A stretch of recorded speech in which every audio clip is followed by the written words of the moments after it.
Welcome to Behind the Brick Wall. I'm Sheila Beach, Executive Director at the Amesbury Chamber of Commerce, and today we are going to take you behind the scenes, literally behind the brick wall, in two of Amesbury's historic mill buildings.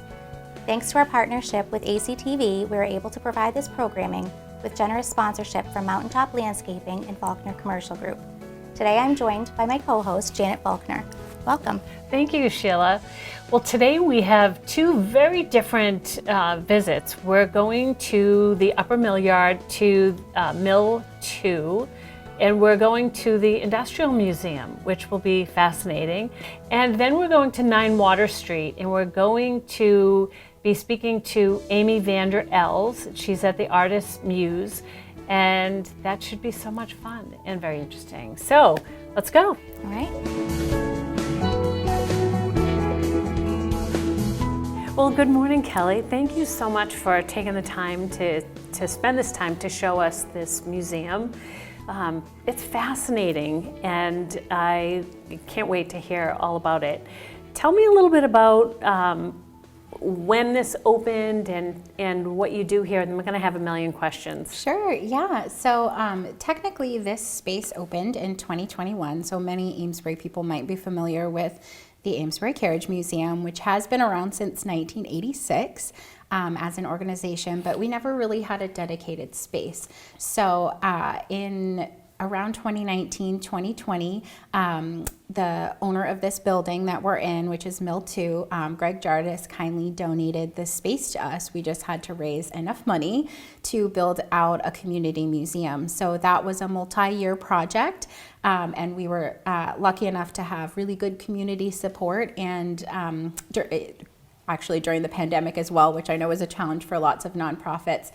So we raised the money and built this space, and we dubbed it the Industrial History Center, because although people might be familiar with the Amesbury Carriage Museum, Amesbury has so much more history to talk about. So we really chose to not necessarily rebrand, but refocus all of the history topics that we can talk about with the community, because there's so much more. It's true, everybody knows about the Carriage Museum, and this is less known, but it is such a great location right here in the Mill Yard, and it is so, that you have so much information packed in this little space. One of the things that that you had pointed out to me was this, the aperture on Amesbury and the display, and I love photography. So tell me a little bit about that, because I didn't know about that program. Yeah, so Aperture on Amesbury is a project that we've been doing for a few years now, where we enlist the help of local, both amateur and professional photographers to sort of explore Amesbury's history and built environment with us. So we pick a topic each year.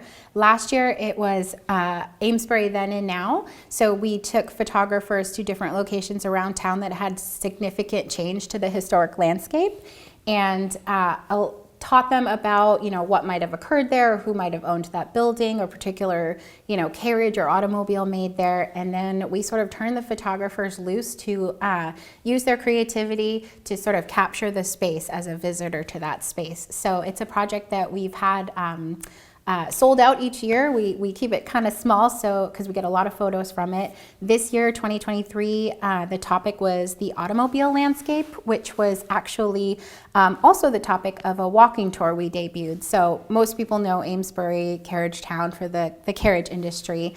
And a lot of people might not realize Amesbury had a really pivotal role in the early automobile industry. So as the carriage industry was winding down in the 1890s and the horseless carriage was becoming a more popular option, a lot of carriage makers in Amesbury were able to make that switch to making auto bodies. We couldn't make the engines here in Amesbury because we didn't have the infrastructure or the skilled labor, but the design and makeup of early automobiles were very similar to the bodies and sort of the key parts of carriages. The first automobiles, if you've ever seen a picture of them, sort of just look like a carriage without a horse in front of it, which I always imagine would have been very funny for people to see sort of a carriage just moving along by itself. It must have been quite a sight for you if you'd only been used to seeing, horses pull them. So this year's topic was that early auto era, and it was really fun for us to be able to explore a topic that is Amesbury specific that has ties to national history. So Amesbury carriage makers made bodies for Buick, Cadillac, Rolls-Royce, Stanley Steamer, Pontiac, and we were really influential in that early auto era. Unfortunately, we were just too small to meet the demand. There were so many people that wanted an automobile. It was sort of an explosion of demand. So eventually the industry moved out to places like Detroit, but we have that really strong tie to early auto history and names that we all still recognize today.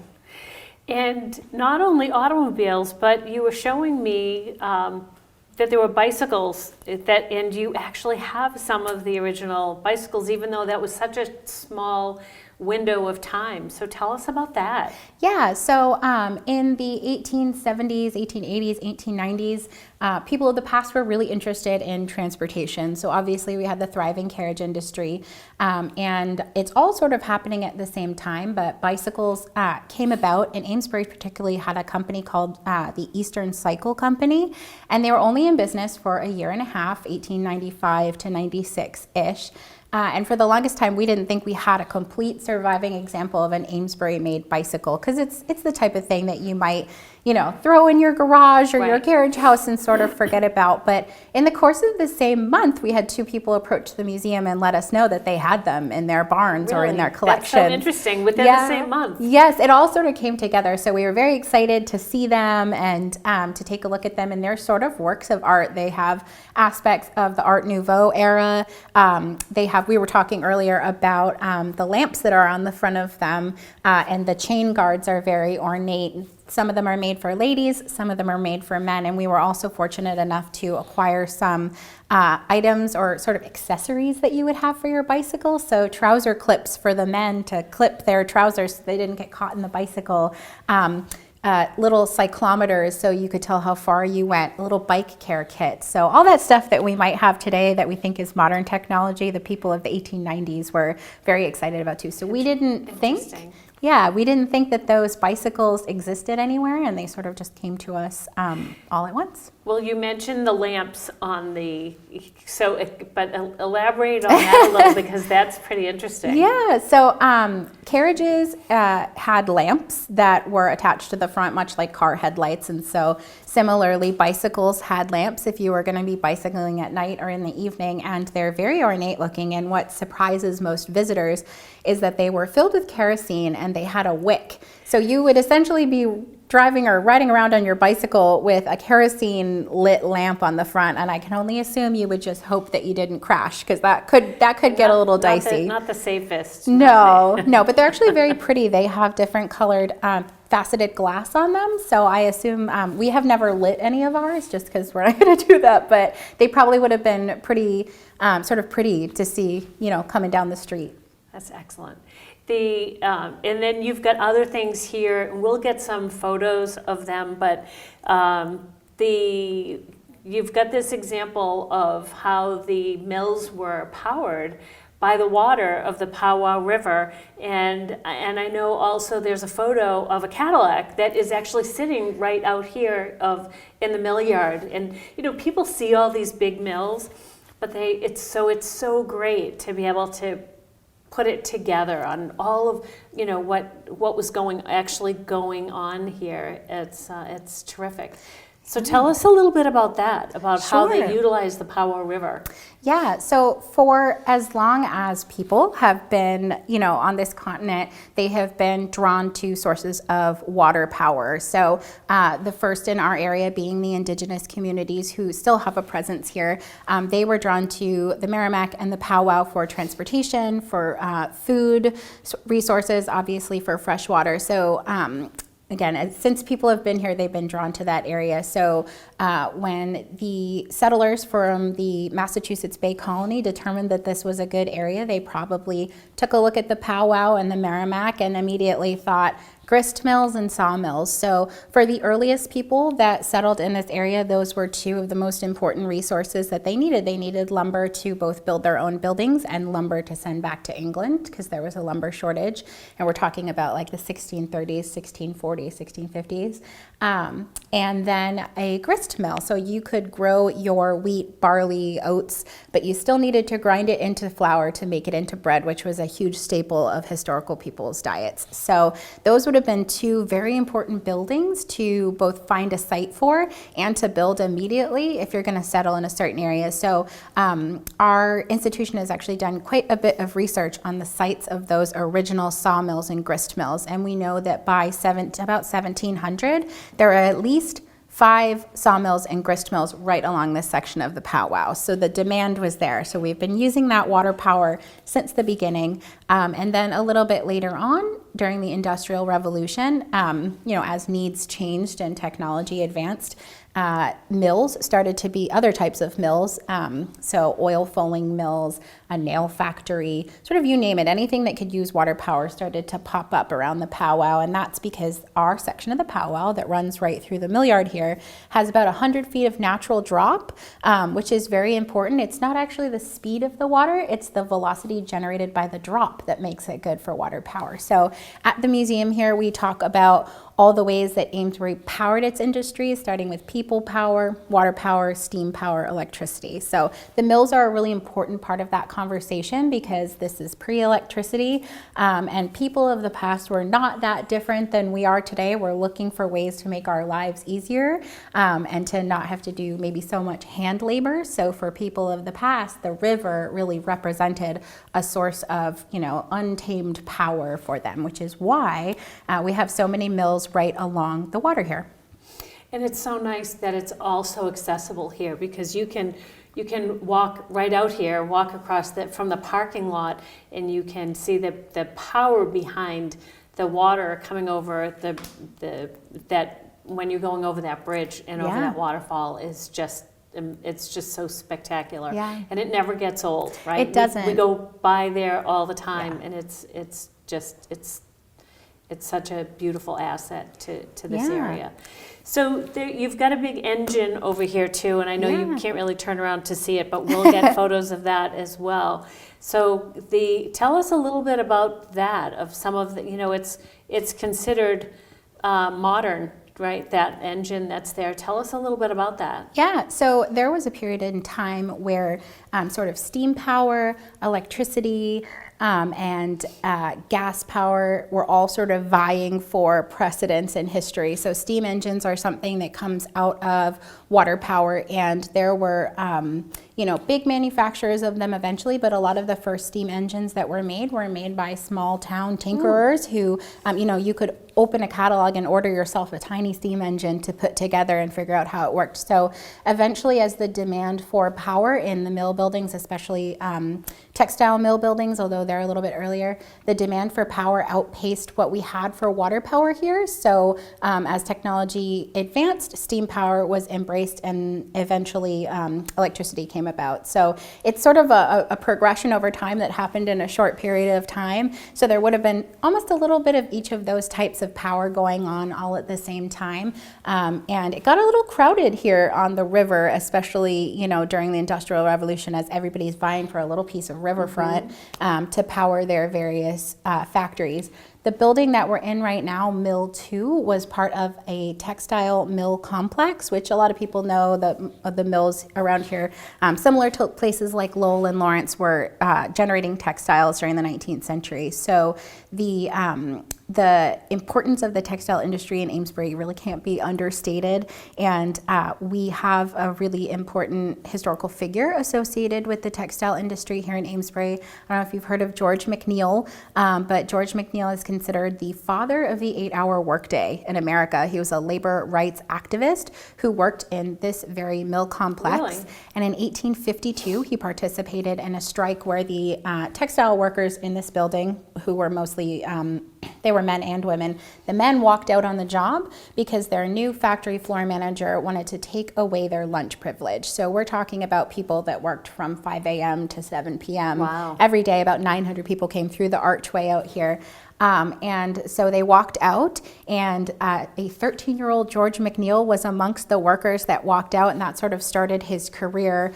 He went on to write prolifically poetry and both be part of the American labor reform movement. So Amesbury has, a really pivotal piece of that history, and it's a point of pride that we can sort of sit in this building and say, the father of the 8-hour workday, which I sometimes wish was the father of the 5-hour workday, participated in that very important strike in this building. So that's great. Now you have so much knowledge of all of this. What's your background? Yeah, sure. And tell us about your role specifically here. Sure. And your background. So at the Carriage Museum and Industrial History Center, I'm the executive director here. We have a small, very dedicated staff, a program manager and an education coordinator, and we also have a board of directors here and many, many volunteers. And it's certainly a community-supported institution. I, many years ago, went to school for historic preservation and material culture, which focuses on preservation of historic structures, and also material culture is a fancy way of saying the stuff that people make. So looking at the stuff we make to learn about ourselves and our history, the evidence that we leave behind. So I did that for an undergraduate study, and then I have a master's in history museum studies. So that focuses more specifically on, how to run a museum. And then prior to coming to Amesbury, I was the curator at the Peabody Historical Society in Peabody, Mass. For 6 years. So a similar industrial town, which was nice for sort of the transition. Peabody was involved in the leather industry, which is its own whole, industry with its own issues, but similar shared New England history. So for me, it was a nice transition to a different part of industrial history. That's fascinating. Yeah. It's great. You bring so much knowledge. It's great. Amesbury is known for the hat factory, and of course for the carriages, for the cars. And I didn't realize there was such a textile industry here. Yeah. You mentioned how there were so many entrepreneurs really that came here, and it's so interesting because I know in my line of work, I deal with so many entrepreneurs, people that are looking for a location for their business. So to me, this is all really fascinating to see why people came to Amesbury and what they did here. So tell us about some of the educational programming that you have. Sure. So since our space really only opened in 2021, and our history included mostly programming geared towards adults and focused on the carriage industry, we've really had sort of a blank canvas here to build out our programming to fit the needs of the community. So I myself have young children, and when I think about programming, I want to create programs that I would feel comfortable bringing my family to, my kids to, a space that was always open for the kids or the family to come in and tinker. So we do walking tours, we do exhibits, which are sort of sitting in the middle of one of them right now. We do field trips for grade 2 and grade 7 and 8. We actually have a partnership with the new elementary school here in town for an annual grade 2 field trip program. We send objects from our historic collections into the classroom called Hands-On History, which is something that we have. It's sort of a fun program. We have 5 historic objects that are no longer used in modern life. So the students get them, they handle them, they sort of try to figure out what they would be for. One of them is a wagon wrench, one is a niddy-noddy, which is something involved in textiles. And they're sort of funny. And then the students learn about them, see how they're used, watch a video of them being used, and then have to look at a historic artwork, and the item will be somewhere in the historic artwork. So we try to do history programming for kids that gets them involved in touching and using. And Amesbury's history really lends itself to that because industrial history is very sturdy and you can handle a wagon wrench. You're not gonna, most people I think of museums and they think of, china and silver and velvet ropes that you don't wanna cross. Right. But we really believe that history is more participatory. We're constantly making history. So we try to do hands-on programming, whether that's workshops for both families, kids and adults. And then we have, our typical, we have a winter lecture series, that kind of thing. But we're sort of a blank canvas for programming, and we've been trying a lot over the past year. Our next program coming up has Santa coming to the IHC. We're lucky enough to have Santa visiting this year. And he brings, meets children in an Amesbury-made sleigh, which is part of our collection that he gave to us after he was done using it. And he likes to tell the kids how Amesbury made the best sleighs back when he needed, a wooden one. So we try to do programming, like I said, that really involves hands-on, active sort of history making and participating, because we're all making history as we go, and we want it to be much more approachable and attainable for our visitors. And not only making it available here, but also bringing it out into the community and into the schools. That's terrific. Yeah, you'll see us downtown still with carriages at events. We still get asked to bring them many places. We recently had one at the high school for a trunk or treat. So we certainly keep that nod towards the carriage industry. A lot of Amesbury residents feel that pride, carriage town. So we have 18 carriages and sleighs. There's always one or two on display in the museum, but we're really using the space that we have to explore all the other ways that Amesbury's industries and people sort of functioned here over time. So it's an endless resource for very interesting local history. Well, thank you for sharing all of that information with us. It's pretty fascinating, and it's really been a pleasure. I Thank you, Janet. It. Yeah, It's been great. That was so much fun and so interesting. So I had no idea that at Mill 2 they had so many great programs, that they had such an educational component and such an interesting museum there. So that was a wonderful opportunity. Now we're heading over to 9 Water Street, and let's go. Well, good morning, Amy. So glad to meet you and to see this space. Thanks so much for carving out time to show us around this morning. Happy to invite you in. Thank you. So we are here at 9 Water Street at the Artist Muse, and I've seen this space, I've seen the lights on. I really wasn't sure exactly what was happening up here, and I didn't know that it could be open to the public. So very happy to learn that and to see this interesting space. So Amy, tell us a little bit about what you do here, and it's so interesting and so cool. So tell us your story. Yeah, I moved into this space in 2015. I had been teaching internationally as an art teacher and moved back to this area. And I actually got lost and turned around in this parking lot and saw the banner that said Artist Studios available, and called the number and rented this space in January of 2015. Oh, so you've been here for quite a while. Yeah. 8 years. Yep. Great. Yep. So it's a shared space with 10 artists, mostly painters. It's a working studio. We got to open up last weekend for Open Studios, which is great to have the public in here and see what we do. So tell us a little bit about what you do. What is your favorite thing that you do? Oh, geez, I think Or it's do you not have a the favorite? variety. Yeah. Yeah, I mostly design jewelry, which I make here and sell here and online and to stores, mostly in New England. And then I also do encaustic painting, which is painting with wax. And I teach workshops in this space to adults. So, yeah, lots of different Great. things. All of it is geared towards adults. You don't do any programs for youth? Typically adults. I think the youngest I've had in here is probably high school age. I've done high school workshops, visiting schools. The medium has a torch, so it's working with fire. Yeah. So it gets tricky. Yeah, I kind of don't go too young with that medium. So how long have you been making jewelry, and how did you begin that? I think, so I was an art major, and as an art teacher, you're pretty okay at lots of things. And I had always been interested in jewelry design and had taken a number of adult sort of continuing studies workshops and metalsmithing classes.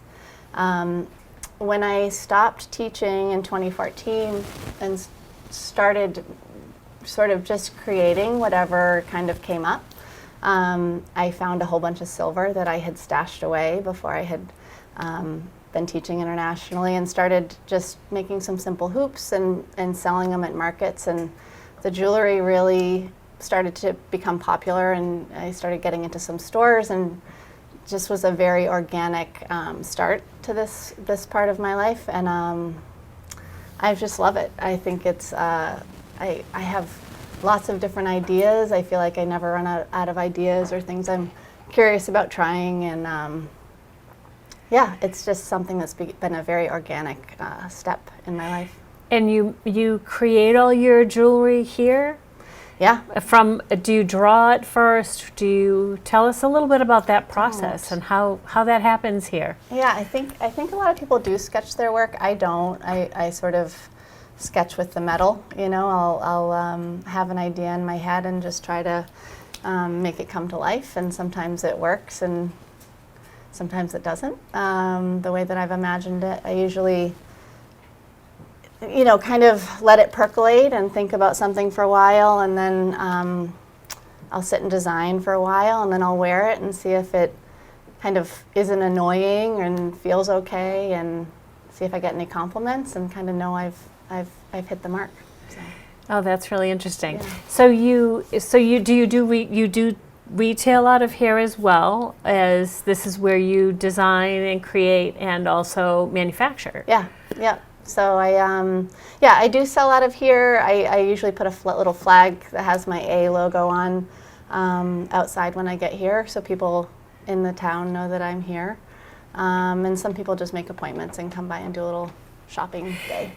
So when you have the flag out there, people are welcome to come in, to pop in and see your space. Yeah, definitely. Now you do all of your work here, so tell us about some of this. It's behind the cameras, so we'll get some photos of it, but tell us a little about some of the artwork, because it's so interesting, and it's such a wide variety. The artwork that I do mostly now is it's encaustic painting, so it's actually wax. So I have a heated palette that I use that liquefies the wax, and I can paint it onto boards. Wooden panels. It's been a really exciting medium for me to learn. It allows you to be really versatile with what you do with it. So it's allowed me to bring a lot of my drawing, that I do a lot of figure drawing or landscapes or florals. It allows me to bring the drawing into the wax. Photography, it can be sculptural. It can, you can embed collage materials. So. Yeah. And where did you learn that? I learned it. Where did you go to school? So my undergrad and teaching degree were from UNH, and then the encaustic, I have taken workshops at Maine College of Art. So I took just continuing studies weekend workshops, and starting in 2015. So that was where I began to really learn the medium and knew I wanted to teach it as well. And you did international teaching. Yeah. So tell us about that. Where did you teach, and how is that reflected in the art that you create? My teaching career started in Lawrence, actually at Central Catholic High School, and a teacher that I had worked with when I was getting my master's degree had done international teaching, and it had sort of planted the seed. And I was really intrigued about the idea of teaching art internationally and being able to travel and live in other cultures. So I went to a job fair in Boston and got a job in Milan and was the high school art teacher there for 3 years. I taught the IB program, which is International Baccalaureate program, which I loved. And I then moved to Hungary. I went to Budapest for 2 years as a high school art teacher, and then I went to the Cayman Islands and it's a smaller school, and I was the 3rd through 12th grade teacher. So wow. I had 8 years old to 18 years old. Yeah. Great. So do you feel like did that change what you did and how you created, or maybe the jewelry that you created? Or, I think just being a teacher in general made me a better artist. I think when I was a student of art in college, I was pretty good at doing what the professor wanted, but I think I found my voice and my hand teaching, because I was trying to get the students to find their voice, and I found mine, I think, once I became a teacher. Was there a favorite age? Sorry, I didn't mean to cut you off. Was there a favorite age that you taught? I think I always loved high school. I think just the level that they can get to and the conversations that you can have, and you can really see them take risks. But when I was in the Cayman Islands, I was terrified of teaching third graders, and I ended up loving those younger ages too. Yeah, there's just such joy and freedom at that age. So I really loved both for different reasons. Now, did you teach them drawing, painting, or a little bit of everything? All of it. A little bit of everything? Yeah, ceramics, drawing, painting, collage, sculpture, you know. And you have some beautiful pottery or sculpted pieces. Tell us about those. I started taking classes at Purple Sage Pottery in Merrimack with Jenny Graff, who's become a really dear friend of mine. And so, I took classes for about a year and a half, just sort of relearning the wheel. I had taken pottery classes kind of all through my life, and this time around I really enjoyed working on the wheel and doing hand building. And Jenny and I did a little collaborative jewelry line where she did porcelain pieces and I did the metalwork. So yeah, it's been really nice to incorporate something different into the metalwork that I do.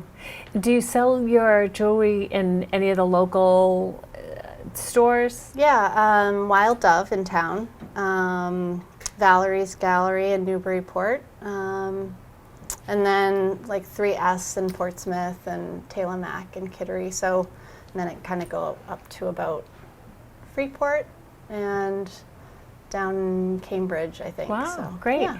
So people can find you online, and also, did I hear that you do shopping by appointment as well? Yeah, I mean, I put the flag out, so I'm here most weekdays, and you can kind of take your chances on finding me here, or you can reach out and set up a time to come in. And how many different artists are in this space? There's 10. We have a couple of shared spaces, and then, we have mostly painters. We have a woman that does repurposed quilts, a photographer. Yeah. It's great. It's so nice to have all of that here. And you do the open studios every year. Yeah, we just had that last weekend. That's great. Yeah. What is how many employees do you have here? I hear people tinkering in the background. Yeah. So my friend Sarah helps me design the jewelry, or not design, but produce the jewelry. Another woman, Hannah, has been helping me this last year, and my mom helps me a lot with tagging and labeling and kind of prepping orders for stores. So she's really organized. So great. Yeah. Your space. So your space is here. Are you looking to add artists to the space, or are you at capacity here? In my studio? In the artist muse in general? We're at capacity right now. Yeah, it's. I feel like in the last couple of years it's really changed in Amesbury, where it's kind of hard to find a studio space now. We had a little bit of turnover this spring and have 3 new artists that have been great additions to the space. So it's a great busy little hub. Yeah. I don't think not looking to add unless somebody decides to leave. So we're at capacity right now. Okay, great. Yeah. We're going to take some photos of some of the jewelry that you have. Any stories behind any of these pieces that you've created? Any of your favorites? That's a great question. I love big dangles. So my favorites are sort of the larger, I like sort of mixed metal, silver and brass dangles. So I'm wearing kind of a smaller pair for me. So. And do you ever custom make for someone's particular preference? Depends. Okay. If it fits sort of what I do. Okay, so we'll have to talk about that after. I have started doing wedding bands, so that's been fun to work with couples and design bands together. So great. That's probably the most custom work that I do. But you do some custom. Yeah. Yep. That's great. Yeah. Okay. Excellent. And how many people do you think you have come through when you do the open studio? I have no idea. It was so busy this weekend. I feel like I barely could eat lunch. You know, it was constantly 6 or 7 people in here. Oh, that's great. Yeah. I'm terrible at guessing numbers. I would say 1 million people were in here last weekend, but it's probably like 1,000. That's fantastic. Yeah. Well, great. Well, thanks so much for taking the time thank you for coming to show what you've got here and let us into your little world and show us all your creations. So thanks so much. It was really nice to meet you. You too. Thanks, Amy.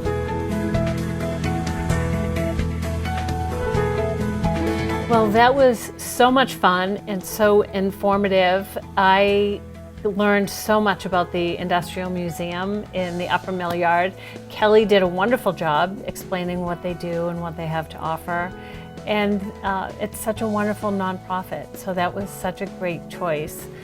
And then our visit to Amy Vander Els' shop at the Artist Muse was just fantastic. I mean, who knew that there was so much going on there behind that brick wall? Oh, I love all these hidden gems in Amesbury behind these brick walls. Thank you for joining us today for this episode of Behind the Brick Wall. Thank you again to our sponsors, Mountaintop Landscaping and Faulkner Commercial Group. We appreciate your support and we look forward to filming the next episode of Behind the Brick Wall. Great. See you next time. Thank you.